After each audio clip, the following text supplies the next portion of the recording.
Hi. Hello. నమస్తే అందరికీ. Welcome to my channel. ఇప్పుడు మనం చెప్పుకోబోతున్న story 'my bad boy' episode 212. "అమ్మ 2 డేస్ ఊరికి వెళ్ళాలి. వర్కుంది" అన్నాడు రుద్ర. "ఇంత సడన్‌గా ఏంటి నాన్న? పైగా దాన్ని అలా పెట్టుకొని ఊర్లకి అటు ఇటు తిరగొద్దు అని చెప్పినా కూడా నెలలు నిండుతున్న కొద్దీ నువ్విలా తిరిగితే ఎలా? అది నువ్వు లేకుండా ఉండదని తెలుసు కదా! మళ్ళీ 2 రోజులు ఎక్కడికి రుద్ర" అని మీనాక్షి గారు వేదకి వాటర్ గ్లాస్ తీసుకొచ్చి అడుగుతూ ఉంటే అర్జెంట్ వర్క్ అయితేనే వెళ్తాను కదా అమ్మా! దాన్ని వదిలి వెళ్ళాలి అని నాకు మాత్రం సరదానా? అని రుద్ర అంటూనే ఉన్నాడు. వేద చేతిలో ఉన్న గ్లాస్ విసిరి కొడితే అది ముక్కలుగా అయిపోయింది.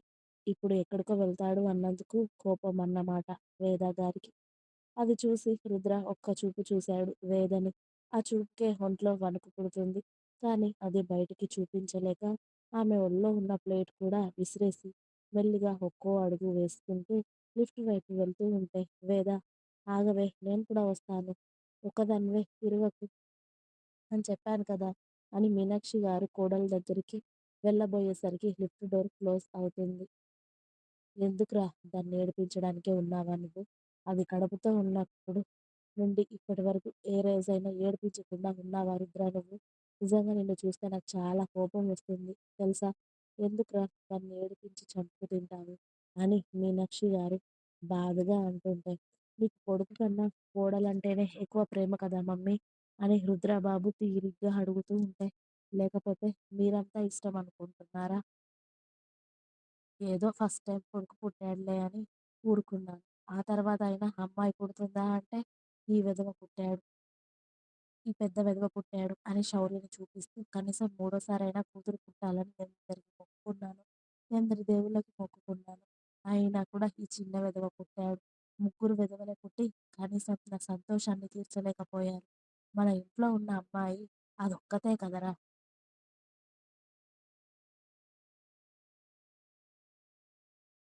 దానికైనా ఇంకో చెల్లెలు గాని ఎవరైనా పుడతారంటే అది లింగు లిటుకు అని అదొక్కతే పుట్టింది.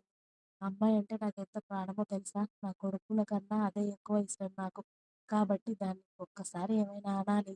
కొడుకు అని కూడా చూడను. కడుపుతో ఉన్న పిల్లాన్ని ఏడిపించకూడదు అని ఇప్పటికే 100 సార్లు చెప్పాను. అయినా కూడా అదే చేస్తావు. అదే. ఇప్పుడు నువ్వు ఆ పనికి వెళ్ళకపోతే వేరే ఎవరు వెళ్ళలేరా? నువ్వే వెళ్ళాలా? నీకు నిజంగానే అదంటే పట్టింపు లేదురా! నువ్వేం చేసినా అది భరిస్తుందని దాన్ని నిజంగా బాధ పెడుతున్నా. నిన్ననే 9 నెలలు వచ్చాయి. అది ఇవాళ కాదు రేపు డెలివరీ అయ్యేది కూడా చెప్పలేం. ఇలా కడుపుతో ఉన్న పిల్లాన్ని వదిలిపెట్టి వెళ్ళకురా నాన్న అని చెప్తే ఏమో నువ్వు వినవు. అదేమో నీ గురించే ఏడుస్తూ ఉంటుంది. ఇలా అయితే ఎలా రుద్ర? అని మీనాక్షి గారు అంటుంటే, దాంతో నేను మాట్లాడతానమ్మా. నువ్వు బాధపడకు. ఇదంతా క్లీన్ చేయొచ్చు. ఇంకా రూమ్‌లో ఎన్ని పగిలాయో వెళ్ళి చూడాలి. అని రుద్ర కోట్ విప్పేసి స్టెప్స్ ఎక్కి వాళ్ళ రూమ్‌కి వెళ్తూ ఉంటే, మమ్మీ నేను వెధవనా?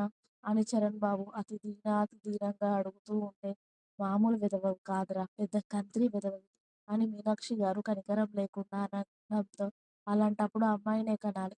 మరి నన్నెందుకు కన్నట్టు? అని చెర్రీ బాబు బుగ్గముద్దు పెట్టి అడుగుతూ ఉంటే, ఆడపిల్ల కోసం చూస్తేనే నువ్వు పుట్టావురా వెధవ. మళ్ళీ మగాడే పుట్టాడు వద్దండి అని చెప్తూనే ఉన్నాను. వీడిని ఎక్కడైనా వదిలేద్దాం. మనకి ఆడపిల్ల పుట్టలేదు కదా అని. నేను అంటుంటే ఏదో జాలిపడి వద్దులే మీనా వీడిని కూడా పెంచుకుందామని మీ నాన్న హాస్పిటల్ నుండి తీసుకొచ్చారురా. లేకపోతే అప్పుడే ఎక్కడైనా వదిలేసేదాన్ని. నాకు వచ్చిన కోపానికి ఆడపిల్ల పుట్టలేదు అని మీనాక్షి గారు అంటుంటే ఆవిడ మాటలకి శౌర్య చరణ్‌ని చూస్తూ పడి పడి నవ్వుతూ ఉంటే అయిపోయావన్నయ్య అని చరణ్, శౌర్య ఒకరి మీద ఒకరు కొట్టుకుంటుంటే చాలా రోజుల తర్వాత చెర్రీలో కాస్త చేంజ్ కనిపించడం, అతడు బాధపడకుండా ఉండడంతో రుద్ర మనసు కాస్త తేలికపడి తమ్ముడు బిడ్డ అంటేనే రుద్ర మనసు అల్లాడిపోయింది. అతడి ప్రాణం మొత్తం తల్లడిల్లిపోయింది. పోయిన బిడ్డ కోసం. అలాంటిది చరణ్‌కి, సమీరాకి ఎలా ఉంటుందో ఒక అంచనా వేయగలడు రుద్ర. అలాంటిది వాళ్ళిద్దరూ అంత పెయిన్‌లోనూ వేద గురించి ఆలోచించారు. అంత పెద్ద నిర్ణయం తీసుకున్న సమీర ఎప్పుడూ కూడా రుద్ర తనని అందనంత ఎత్తులో పెట్టాడు తన వైపు నుండి. తమ్ముడిని చూస్తూనే రుద్ర రూమ్‌లోకి వెళ్ళేసరికి రూమ్ అంతా సైలెంట్‌గా ఇంకా నీట్‌గా ప్రశాంతంగా ఉండడంతో పర్లేదు రూమ్ నీట్‌గానే ఉంది కదా! అని రుద్ర రూమ్‌లో అడుగు పెట్టగానే ఫ్లవర్ వాస్ కరెక్ట్‌గా రుద్ర కాళ్ళ దగ్గర వచ్చి పగిలిపోయింది. ఛీ! దీని గురించి ఒక్క మాట మంచిగా అనుకునేసరికి కాదు, కాదు. నేను తింగర్ దాన్నే. నేను ఇలాంటి దాన్ని అని ప్రూవ్ చేసుకునే ఉంటుంది. ఇది ఎప్పుడు మారుతుందో ఏంటో అని రుద్ర మెల్లిగా ఒక్కో అడుగు వేసుకుంటూ ఆమె దగ్గరికి వెళ్ళేసరికి మూతి, మొహం అన్నీ ముడుచుకొని కూర్చుంటుంది బెడ్ మీద వేద. ఆమె ముందుకు వెళ్ళి రుద్ర షర్ట్ బటన్స్ ఓపెన్ చేస్తూ పని ఉన్నప్పుడు కూడా బయటికి వెళ్ళకపోతే ఎలాగే? మీ అయ్య మీ అయ్య పనిచేసి పెడతాడు అనుకుంటున్నావా మనకి? అన్నాడు రుద్ర కోపంగా. అయినా కూడా మేడం గారి నుండి నో రెస్పాన్స్. అలాగే మూతి ముడుచుకోవడంతో వెంటనే షర్ట్ తీసి పక్కన విసిరేసి ఆమె పక్కన కూర్చొని ఆమె బుగ్గలు ఒత్తి పట్టుకొని ఇలా చూడు ఆడుకోవడానికి వెళ్తున్నాను అనుకుంటున్నావేంటే నువ్వు? 24 గంటలు నీ పక్కనే కూర్చుంటే ఎలాగే? పనెవడు చేస్తారు మరి? అని అన్నాడు రుద్ర. మరి నా డెలివరీకి నువ్వు నా పక్కన ఉండవా ఇక? అని అడిగింది వేద. వెళ్తాను అన్నది నేను నెలలు నెలలు కాదు. Just 2 days. రేపు మార్నింగ్ వెళ్తే ఎల్లుండి నైట్ వరకు నీ ముందుంటాను. ఒక్క నైట్ అంతే. దానికే నువ్వింతలా చేస్తే ఎలా దక్ష? ఇంకా ఎప్పుడు ఎదుగుతావే నువ్వు? అన్నాడు రుద్ర. నేను ఎదగను. ఇలాగే ఉంటాను. అయినా నా బిహేవియర్ చూసే కదా నన్నిష్టపడ్డావు, ప్రేమించావు, పెళ్లి చేసుకున్నావు. మళ్ళీ ఇప్పుడు కొత్తగా మారవని చెప్తున్నావేంటి నువ్వు నాకు? నువ్వు పెళ్లి చేసుకున్నాక నేనేమైనా మారతాను అని చెప్పానా నీకు?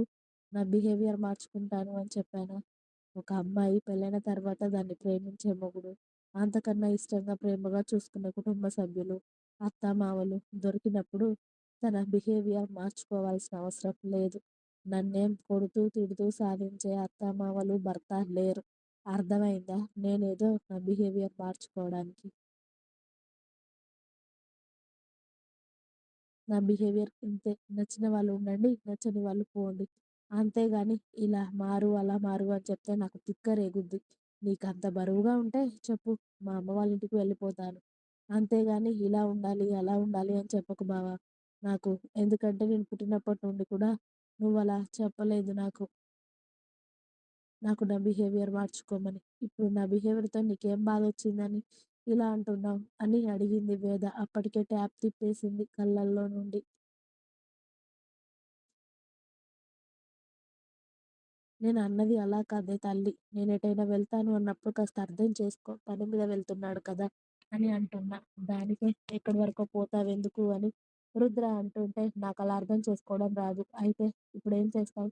వదిలేస్తావా నన్ను? అని ఆమె బుగ్గల మీద ఉన్న అతడి చేతిని విసిరి కొట్టి, ఇలా చేస్తేనే నాకు తిక్క రేగేది. ఎందుకే నీ మొగుడు ఎక్కడికైనా బయటికి వెళ్తున్నాడు అంటే అదేదో పెద్ద ఇంపార్టెంట్ పని అని అనుకోవచ్చు కదా! ఇలాగే మొండి వేషం వేస్తూ కూర్చుంటావా? ఇంకా ఎన్ని రోజులు ఈ మూడ్ స్వింగ్స్?